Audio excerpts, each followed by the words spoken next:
There is a bird in your yard right now that knows exactly who you are. Not in the vague, instinctive way that animals sense a presence, not just the outline of a human near their food. It knows your face. It has been watching you, specifically you, every single time you've walked outside. It has filed away details about you that most people would never believe a bird could process. And depending on what it has concluded about you, it may be doing something about it right now. Welcome back to Backyard Bird Mind. If you're new here, make sure you subscribe, because what you're about to learn will change the way you look at every bird that visits your yard. Today we're going to talk about something that most people find genuinely difficult to believe the first time they hear it. Birds are watching you. Not randomly, not passively, but with real recognition, real memory, and real intention. We're going to walk through 8 signs that the birds in your yard have been studying you, what they've decided, and what that means for the relationship quietly forming between you and the wildlife just outside your door. And we're going to end with something that I think a lot of you will find deeply moving, because it touches not just on what birds can remember, but on what they may be trying to say. Stay with me from beginning to end, because sign number 6 is something researchers didn't think was possible until very recently.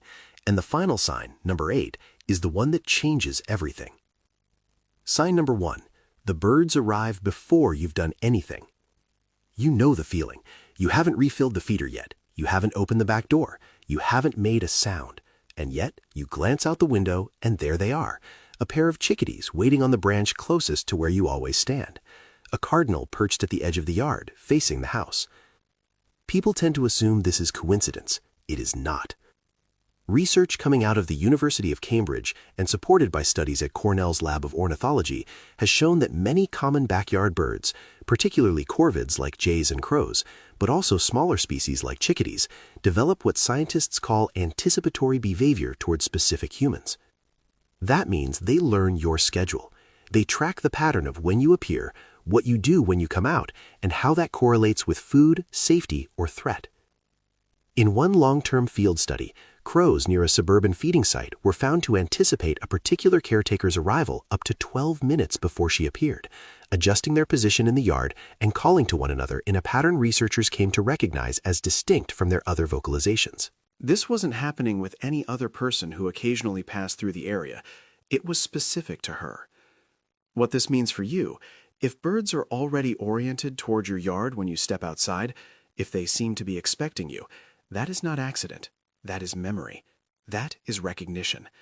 They have placed you inside their daily model of how the world works, and your arrival has meaning to them.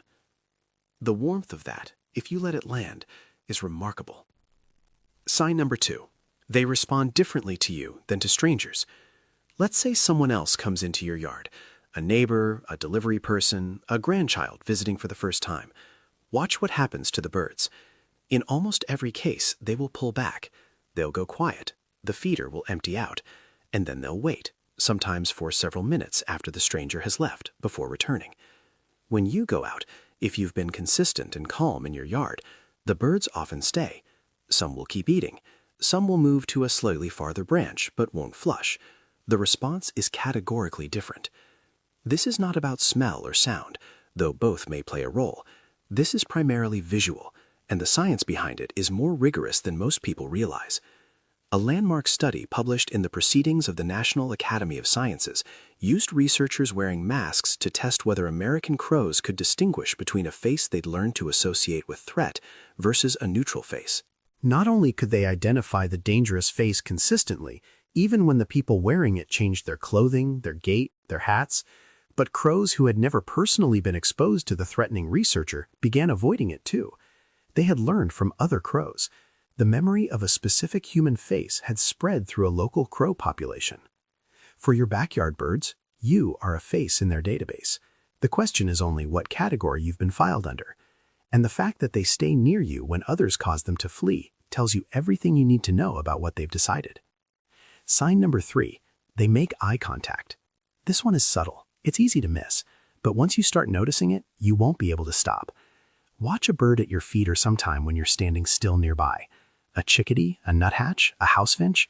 At some point, it will stop what it's doing, turn its head, and look directly at you. Not a sweeping scan of the yard, a direct, deliberate focus on your face.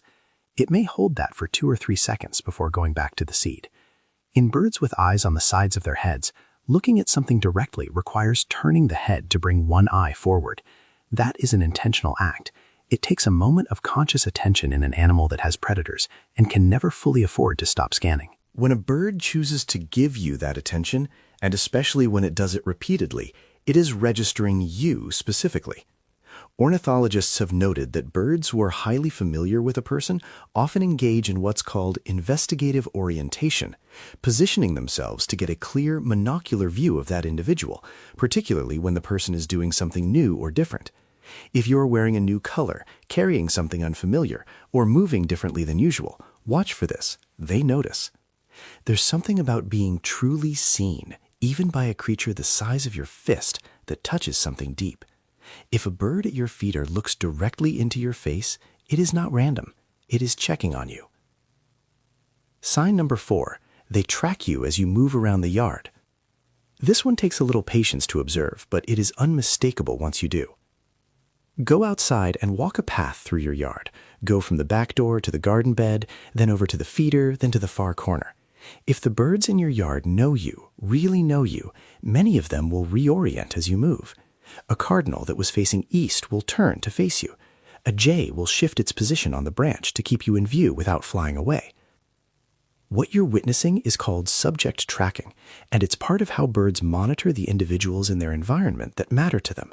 Predators are always tracked, obviously. But birds also track individuals they've classified as safe, because the behavior of a safe individual is still important information. If you suddenly start acting strange, moving erratically, reaching toward the feeder in an unexpected way, the bird wants to know immediately.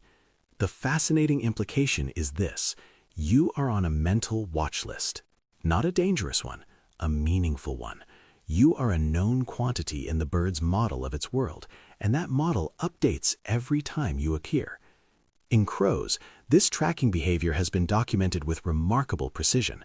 Individual crows have been observed maintaining awareness of up to 3 or 4 specific humans simultaneously within a complex urban environment, tracking their positions, their movements, and updating their predictions about what those humans were likely to do next. That level of social monitoring, applied to humans, requires genuine cognitive sophistication. But what comes next is something even most bird enthusiasts don't know. Sign number 5, they've told other birds about you. Stay with me here, because this one is going to feel remarkable. If a single bird in your yard has learned to recognize you and has classified you as safe or as generous with food, there is strong evidence to suggest that information has been shared with other birds, including birds who have never personally interacted with you. This was first rigorously documented in crows, where researchers observed something they began calling social learning of human identity. Young crows, juveniles who had never encountered a specific person, began displaying the same avoidance behavior toward that person as adults who had, because they had watched the adults' reactions. The identification had been culturally transmitted. But the sharing happens in other ways too. The alarm calls of small songbirds are deeply specific. Chickadees, that sample, produce calls that embed information about the type of predator, its size, and its behavioral urgency in the structure of the call itself. Other species, nuthatches, titmice, vireos, eavesdrop on those calls and adjust their behavior accordingly.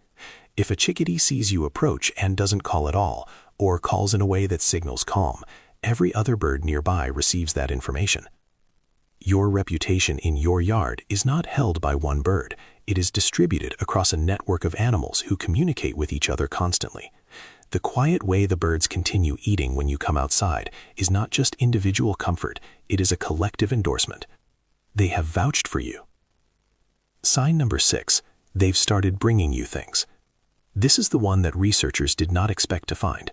Most people know that crows and jays are capable of extraordinary problem solving. They use tools, they plan for the future, they hide food and remember thousands of individual cache sites across multiple seasons. But what began emerging from long-term observations of wild crows in suburban areas was something no one had formally predicted. Some individual crows began leaving objects at or near feeding stations associated with specific people. The objects varied: small stones, bits of shiny material, a piece of bark, a button. In one documented case, widely cited in discussions of corvid social behavior, a crow that had been regularly fed by a family began leaving objects, small trinkets in effect, at the precise location where the woman of the household typically filled the feeder, not randomly scattered, placed. Whether this is a form of gift-giving in the human sense of the word, an exchange, an offering, is something researchers are still working through. What is not in question is that it is intentional, it is specific to a person, and it is reciprocal in nature. The bird appears to be responding to receiving something with a gesture of returning something. If you have ever found an oddly placed object near your feeder, a pebble, a piece of glass, a small twig set apart from others, and dismissed it as random, I want you to reconsider. You may have been given a gift. Sign number 7. Their alarm calls around you have changed. This one you can test right now if you pay attention. Birds in your yard produce two kinds of sounds around humans: alarm calls, which are sharp, urgent, and designed to warn, and contact calls, softer sounds that essentially mean everything is fine, I'm here, carry on. The ratio of these two categories of sound in your yard, specifically when you are outside, is one of the clearest indicators of how you've been categorized. In a yard where the human is unknown or classified as potentially threatening, alarm calling goes up whenever a person appears. Short, punchy chips, the distinctive high-pitched seet that many small birds produce, a thin, ventriloquistic sound that is very difficult for predators to locate, a sharp chink from a cardinal, all of these signal elevated threat. In a yard where the human is deeply familiar and safe, those calls diminish in your presence. Birds may still produce contact calls, the soft conversational chips that songbirds use to maintain flock cohesion, but the urgent warning notes quiet down. Some birds go so far as to produce what researchers call appeasement vocalizations, sounds they use primarily toward members of their own species to signal non-aggression. Interpreting those sounds as directed specifically at humans remains an active area of study, but the shift in the acoustic landscape around a trusted person versus an unfamiliar one is dramatic and measurable. Pay attention to what you hear when you step outside tomorrow morning. Are the birds going quiet and pulling back? Or are they carrying on, chirping softly, moving normally, going about their morning as if your presence is simply part of the world they live in? That sonic landscape is their verdict on you. Sign number 8. A bird came to you in grief. I've saved this one for last because it belongs last. Everything we've talked about today has been about recognition, memory, behavior, the science of what birds know and how they know it. And that science is real and it is profound. But for many of you watching this, the moment you find most difficult to explain and most impossible to forget has nothing to do with a study. It happened when someone you loved was gone. Maybe it was recent, maybe it was years ago, but you know the moment I'm talking about. You were in your yard or on your porch or standing at a window in a quiet house, and a bird came. A cardinal, most often, though it might have been a robin, a dove, a small wren appearing somewhere unexpected.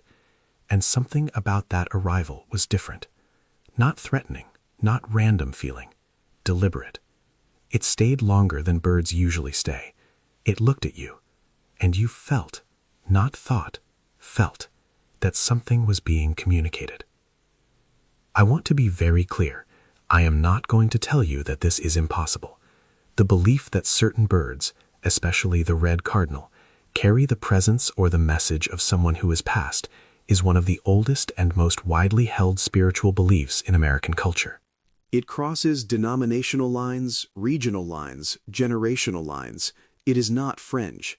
It is part of how millions of people process grief, find comfort, and feel connected to those they can no longer reach any other way.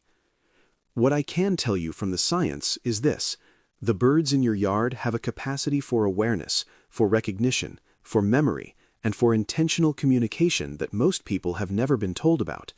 The idea that their behavior might be shaped by energies, presences, or forces that we don't yet have instruments to measure is not something science has ruled out. It is something science simply hasn't finished asking about. What I can tell you from the hundreds of comments and messages and stories this community has shared is something simpler. When a bird came to you in that moment, you weren't wrong to pay attention. The instinct that told you this was different was not foolish, and whatever you believe about what it meant, you are not alone in it. The red cardinal, in particular, carries a weight of association in American spiritual life that is unlike almost any other creature. The striking red of the male, vivid even on the darkest winter day, the first color to catch the eye at a gray feeder, has made it a symbol of vitality persisting beyond death across cultures and across centuries. The Cherokee held it sacred. Christian tradition associated redbirds with the blood and resurrection. The popular modern belief that a cardinal is a loved one saying hello is not a superstition that was invented. It is a feeling so common and so consistent that it generated its own tradition organically because people kept having the same experience and reaching for the same words to describe it. If you have felt it, you know what I'm talking about. If you haven't, I hope you hold on to this. The next time a bird comes and something in you goes still, pay attention. Don't explain it away. Let it be what it is. Because everything we've covered today tells you one undeniable thing. The bird knows you're there. Before I go, I want to ask you something, and I genuinely want you to answer in the comments below, because this community has shared some of the most moving stories I've ever read, and every one of them matters. Has a bird ever visited you in a way that felt like more than coincidence? A moment that stopped you, that you've thought about since? Tell me about it. What bird was it? What was happening in your life at the time? And if you found something in this video that you didn't expect, something that made you think of someone, share this with them, or share it for them, because sometimes the right words at the right moment are exactly the thing. Thank you for being here at Backyard Bird Mind. I'll see you in the next one.